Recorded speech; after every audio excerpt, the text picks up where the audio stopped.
عمرك ما سألت نفسك ليه دايما عقلك بيخيل لك أسوأ حاجة ممكن تحصل حتى لو كل حاجة حواليك تمام؟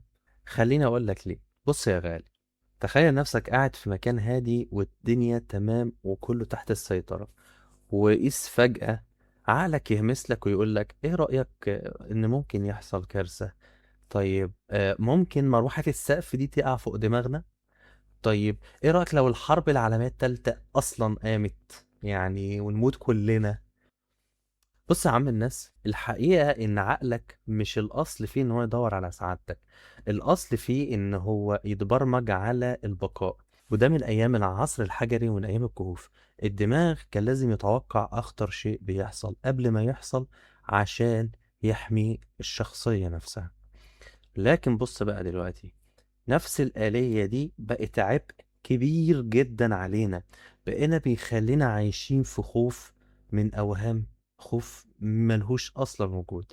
وخليني أقولها لك على بلاطة كده، الخوف مش حقيقة، الخوف مجرد احتياط مبالغ فيه. يعني عقلك بيحاول يحميك بس ساعات بيحبسك في سجن من أفكار كلها سودة. افتكر ان مش كل خوف هو حقيقة، واوقات بيكون احتياط مبالغ فيه. وبس كده يا سيدي، كان معاكم مستر زيز، وخليك معايا لان اللي جاي هيخليك تعيد تعريفك عن نفسك. السلام عليكم.